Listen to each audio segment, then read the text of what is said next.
Hi friends, welcome to Karpagam channel. இன்றைக்கி நம்ம சேனலில் நல்லா பச்சை பயிர் சுண்டல் முளைக்கட்டி வச்சு எப்படி தோசை பண்ணலான்னு சொல்லிட்டு பார்க்கலாமா? பச்சை பயிர் சுண்டல் எடுத்து ஊற வச்சு முளைக்கட்டி வச்சுருக்குங்க. இந்த மாதிரி முளைச்சி வரணுங்க. இந்த டம்ளரில் 1 டம்ளர் பச்சை பயிர், 1 டம்ளர் சுண்டலுங்க. அடுத்து அரிசிங்க, இட்லி அரிசி. இந்த டம்ளரில் 2 டம்ளர் இட்லி அரிசி, கொஞ்சமாக உளுந்துங்க. இவ்வளோ தான் உளுந்து போட்டேன். இதையும் ஊற வச்சு வச்சுருக்கேன். அரைக்கட்டு பாலக்கீரைங்க. பாலக்கீரையை நல்லா கட் பண்ணி வச்சுருக்கேங்க. கட் பண்ணி வாஷ் பண்ணி வச்சுருக்கேன். கொஞ்சமாக கொத்தமல்லி, 1 ஸ்பூன் சோம்பு, 3 காஞ்ச மிளகாய், இஞ்சி, தேவையான அளவுக்கு உப்பு. இப்போ நம்ம எல்லாம் அரைச்சிட்டு வந்துக்கலாங்க. ஜார் எடுத்து எல்லாமே அரிசி சுண்டல் எல்லாமே போட்டு வச்சுருக்கேங்க. இதை அரைச்சிக்கலாங்க. கொஞ்சம் கொஞ்சமாக அரைச்சிக்கலாங்க, ஏன்னா மொத்தமாக அரைக்க முடியாது. இப்போ அரைச்சிட்டு வந்துக்கலாம். அரைச்சிட்டு வந்துட்டேங்க. இந்த மாதிரி அரைச்சிக்கணுங்க. இது வேறு பாத்திரத்தில் மாற்றிக்கலாம்.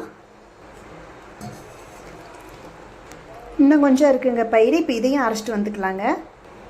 அரைச்சிட்டு வந்துட்டேங்க. இப்போ இதையும் அதுலேயே ஊற்றிக்கலாங்க. ஜார் கழுவி கொஞ்சமாக தண்ணி விட்டுக்கலாங்க. உங்கள் தோசை பதத்துக்கு தண்ணி விட்டுக்குங்க. எவ்வளோ தேவையோ அந்த அளவுக்கு தண்ணி விட்டு மிக்ஸ் பண்ணிக்கிங்க. இந்த அளவு கரெக்டாக இருக்குங்க. இப்போ இதுக்கு பாலக்கு இல்லை அப்படின்னா நீங்கள் பாலக்கீரை இல்லைன்னா பிரச்சனை இல்லைங்க. கொஞ்சமாக கொத்தமல்லி தலை இருந்தால் போட்டுக்கோங்க. கொத்தமல்லி இல்லைனாலும் பிரச்சனை இல்லை. நீங்கள் நார்மலாக அந்த பயிர் எல்லாம் சுண்டல் பச்சை பயிர் ஊற வச்சு நீங்கள் மாவு அரைக்கிற மாதிரி அரைச்சிக்குங்க. இப்போ இதில் நம்ம வேறு எதுவும் போட போகிறது கிடையாது. இது நம்ம அப்படியே தான் தோசை சுட போகிறோம். இன்னொன்று உப்பு கம்மியாக போட்டுக்குங்க. ஆல்ரெடி கீரையில் உப்பு இருக்கும். உப்பு அதிகமாக தேவை கிடையாது, பார்த்து போட்டுக்குங்க. இப்போ வாங்க நம்ம தோசை ஊற்றலாம். தோசைகள் காஞ்சிருச்சுங்க. இப்போ நம்ம தோசை ஊற்றிக்கலாங்க. தோசை கொஞ்சமாக மொத்தமாக ஊற்றிக்கிங்க. மெலிசாக ஊற்றினா தோசை வராது, பிஞ்சு வந்துடும். இப்போ நம்ம எண்ணெய் விட்டுக்கலாங்க.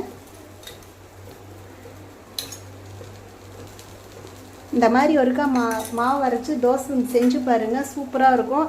செஞ்சுருப்பீங்க, ஆனால் கீரை போட்டிருக்க மாட்டீங்க. ஆனால் கீரை போட்டு தோசை செஞ்சு பாருங்கள், சூப்பராக டேஸ்ட்டாக இருக்குங்க. இதே மாதிரி குழந்தைங்களுக்கும் செஞ்சு கொடுங்க. நம்ம மாவு நைட் அரைச்சோன்னா மீத மாவு இருந்தால் ஸ்கூலுக்கு கூட இந்த மாதிரி 2 தோசை பண்ணி கொடுத்துர்லாங்க. டேஸ்ட்டாக இருக்கும். இதே மாதிரி ஒருக்கா நீங்களும் செஞ்சு பாருங்கள். இப்போ தோசையை திருப்பிக்கலாங்க.